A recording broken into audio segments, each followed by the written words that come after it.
My name is Josh Manning. I'm a Transportation Planning Officer at Devon County Council, and I'm delighted to run through a short presentation on the consultation draft version of the Devon electric vehicle charging strategy.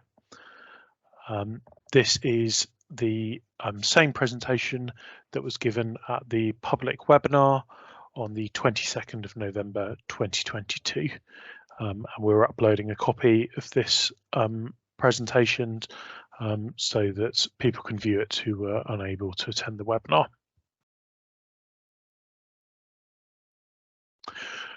First of all, just wanted to touch base on why Devon County Council has produced an electric vehicle strategy. The first reason is the climate emergency. The County Council declared a climate emergency in 2019 and helped publish the Devon Carbon Plan.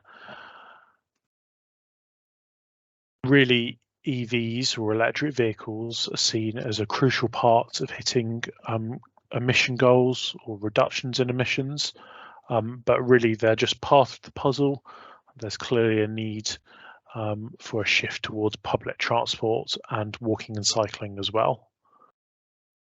But the strategy recognises that rural areas are particularly reliant on cars and vans, and the transition to electric vehicles is a key part of reducing Devon's overall climate carbon emissions.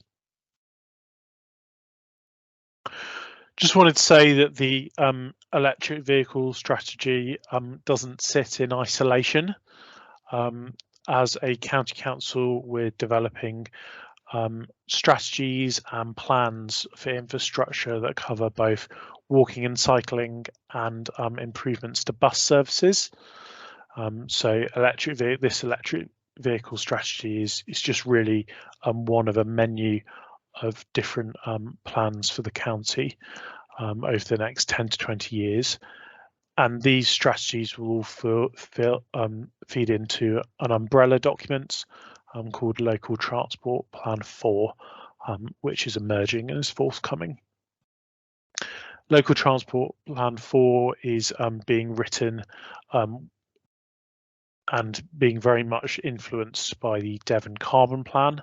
And it's worth saying that one of the Devon Carbon Plan actions is to develop electric vehicle charging strategies to make sure that the right chargers are deployed in the right places.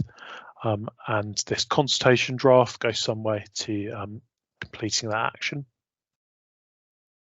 It's also worth saying that having an electric vehicle charging strategy will make sure that Devon County Council isn't at the back of the queue when it comes to bidding for external funding.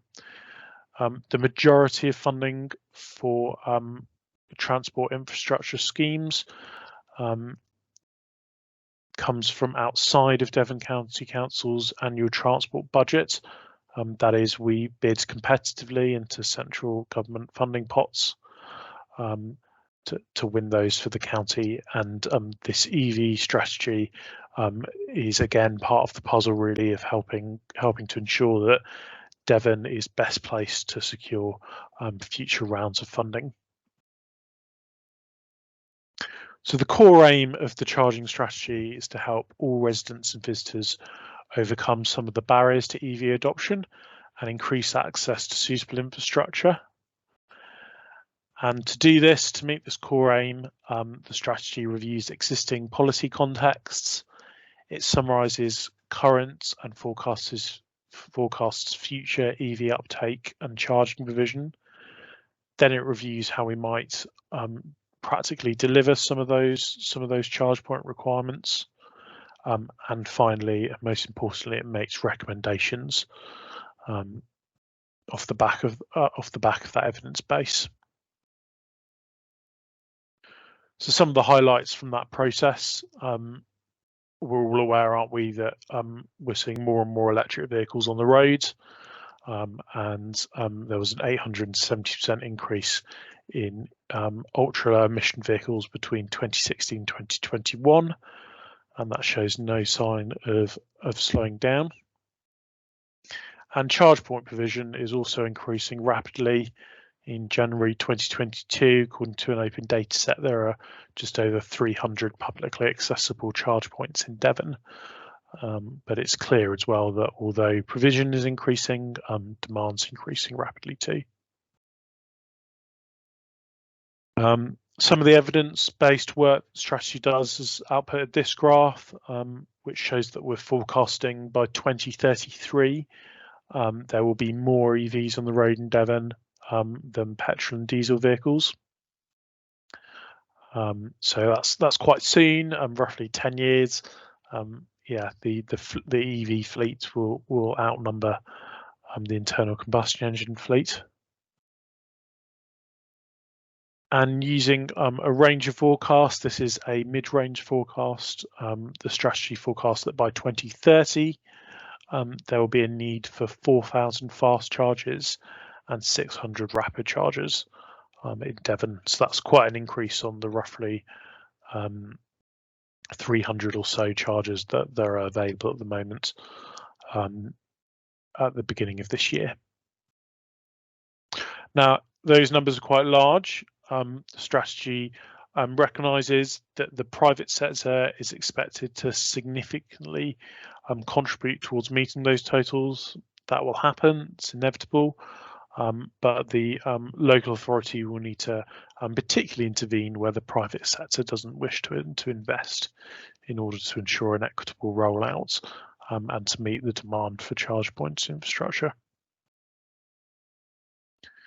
And so the transport strategy sets out 12 key recommendations, and these are available to view in full on our website.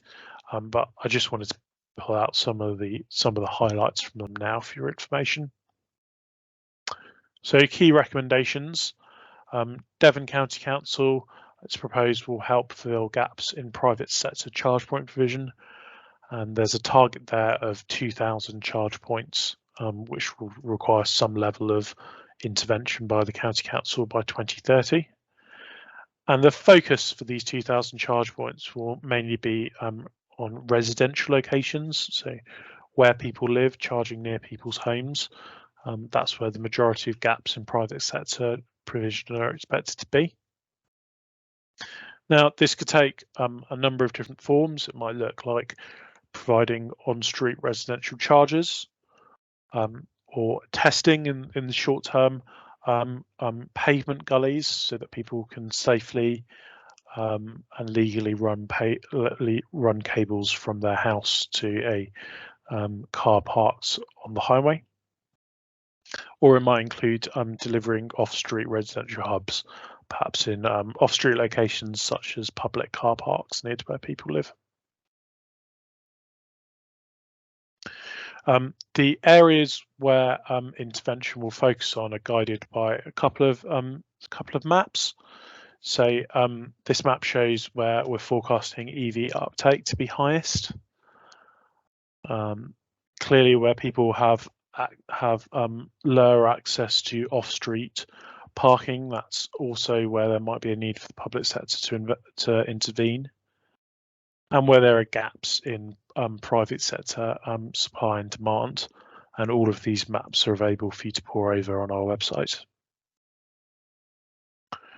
As part of the EV strategy, we're also consulting on a solution hierarchy. So this is how our preference for how people might charge their vehicles going forwards. So the preference would be for residents to use their own driveway. That's assuming that they have one. That's probably the cheapest way and the most convenient way for people to charge. Then the next would be pavement gullies, which we've already discussed, subject to successful testing. That would be followed by charging hubs, perhaps in nearby off-street car parks. Or perhaps destination charging, so charging at places of work. If you commute to work and park at work and your employer provides charging, perhaps that would be sufficient for you to own an electric vehicle. And then finally, delivering some kind of on-street charging infrastructure. That's kind of at the lowest end of the hierarchy. but once the above options have been exhausted, then there might be a need for on-street infrastructure where there's suitable pavement width and where parking demand and supply would allow it. Other key recommendations are that we're proposing that the County Council packages up less profitable sites with more profitable ones, and then works with the private sector to deliver those through a concessionary approach. That might be a way that we could ensure a more equitable rollout of charging infrastructure. And then working with district councils to deliver or procure and apply for funding on scale, en masse across Devon, rather than just in isolated locations. And then there's also a need to ensure that charge point design considers diverse user needs, making sure that everybody is able to use these charge points easily and safely.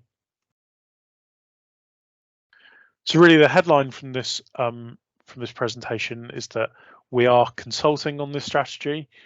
As I've said already, the full document is available on our website, and there's also a shorter summary document if you find that easier.